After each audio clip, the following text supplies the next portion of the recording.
What's up guys, Makimarik here. At sa vlog na ito, isasakyan naman natin ang pinakabagong bus ng 5-star bus company, ang Higer KLQ 6127LA o mas kilala sa tawag na Higer Tourist. Samahan nyo ako ma-experience at ma-review ang bus na ito. Pero bago ang lahat, please subscribe and hit the notification bell para updated ka pag nag-upload ako ng bagong video. Let's go!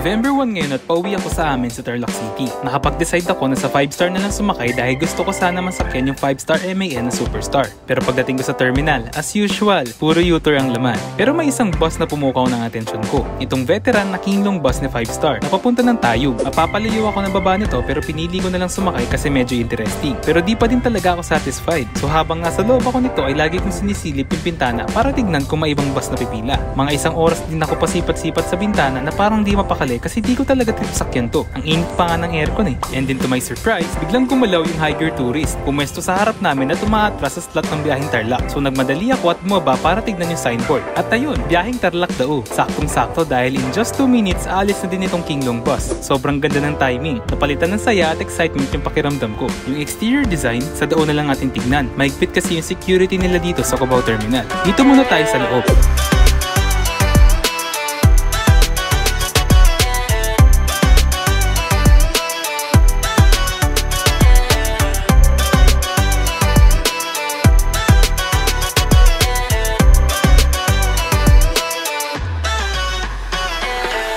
Ang loob nito ay naka 2x2 seating configuration na ginamitan ng Fainsa Gala 935J seats. Ito ay covered in red and dark gray upholstery.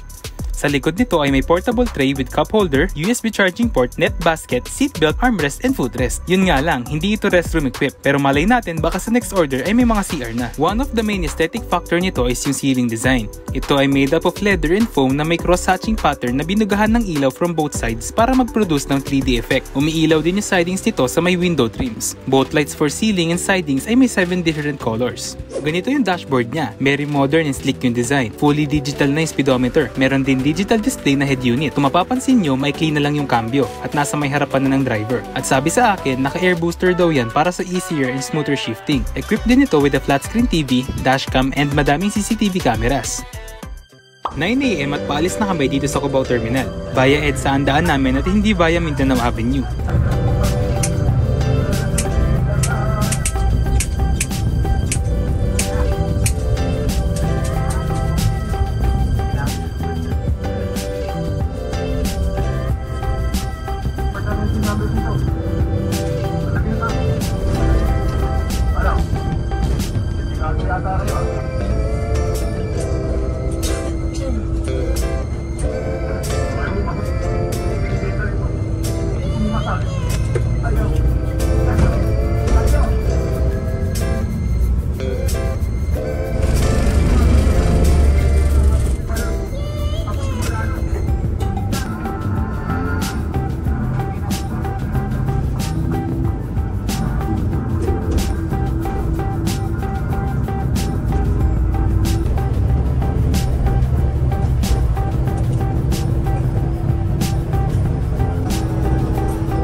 Ticket ko nga pala para sa biyahe na ito is worth 277 pesos.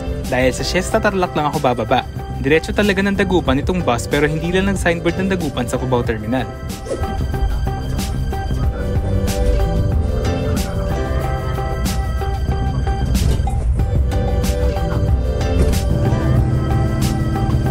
Kilala niyo ba to? Ang pinakamalupit na driver ng Victory Liner 508 pa Olongapo.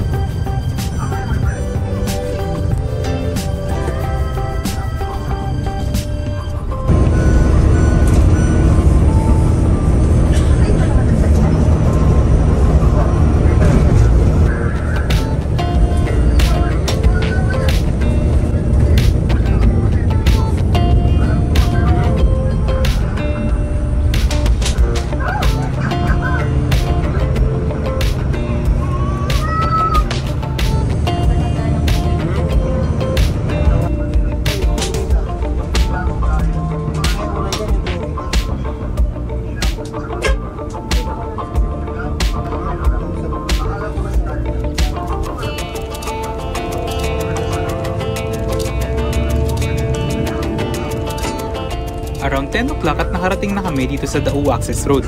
Humihinto talaga yung mga bus ni 5-star dito para magpa-check sa inspector.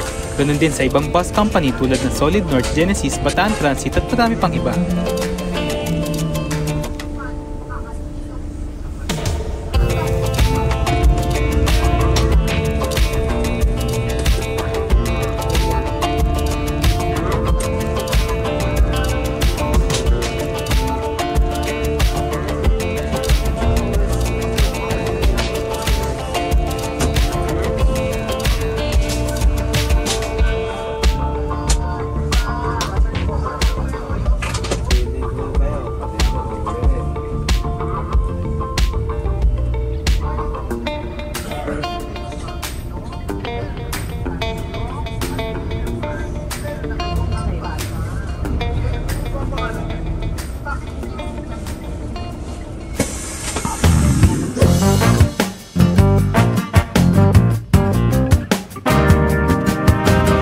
Starting sa mukha nitong bus, grabe, sobrang yabang ng headlight nito. Akala mo parang may diamonds at crystals sa loob. Fully LED na yan, kaya paniguradong malakas ang buga sa gabi. Meron din siyang LED grille emphasizing the Higer brand. Sa gilid naman ay meron itong very bold design para sa kanyang B-pillar garnish o mas kilala ng mga bus enthusiasts sa tawag na landaw. Extending yung molding na yan hanggang sa pinakadulong passenger window. May LED lights din underneath nito para sa mas pogi na itsura. Sa likod naman ay may spoiler sa taas at third brake light.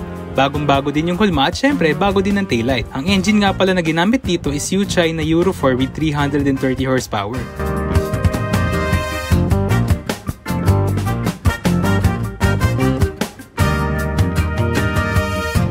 At nandito din pala yung MAN na Golden Dragon Marco Polo ni 5-star. Yan sana yung isa ko pang gustong sakyan. Makalipas ang 30 minutes ay paalis na kami dito sa Dao Terminal.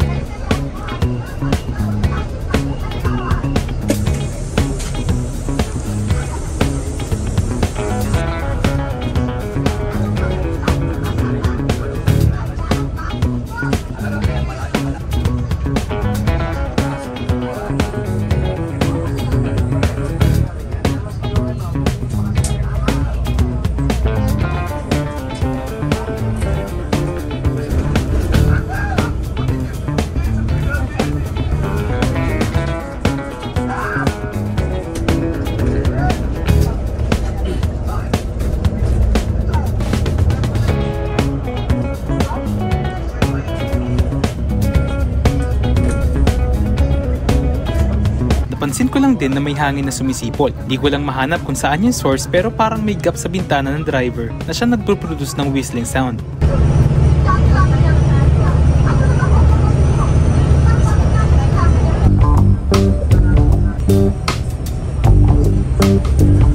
Dito sa Concepcion exit lalabas itong bus. May mga pasahero din kasi nabababa ng Capas at ibang mga bayan before ng Luisita exit sa San Miguel.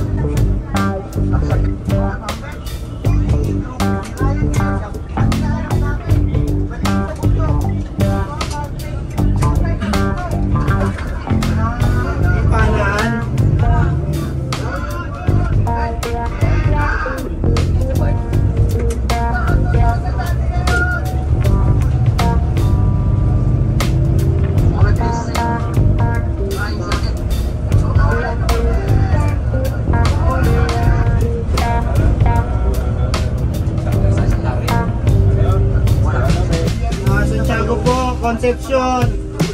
Bravo.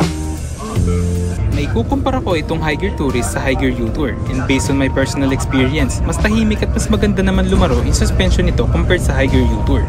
Habang mainit, masarap yan.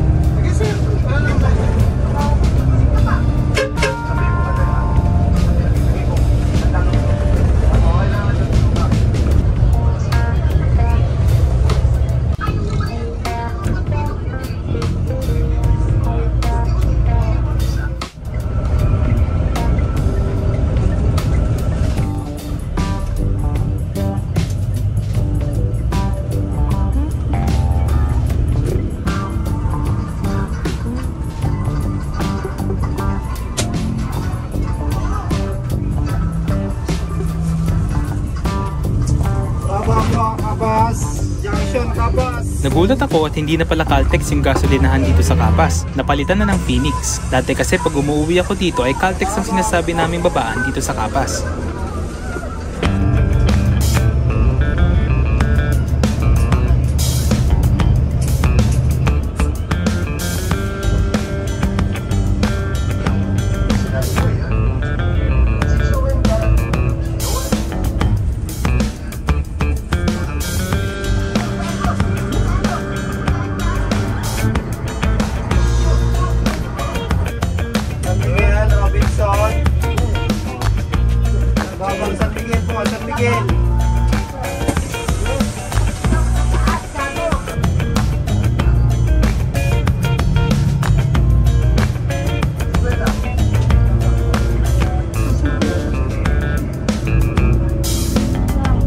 Hindi na papasok sila kuya sa loob ng Siesta Stop, kaya dito na lang ako sa gilid bababa. Dito lamang po ay baba ko ng Siesta. Siesta, Tarlac. Yeah, salamat ha. Thank you kuya. Yeah, thank you.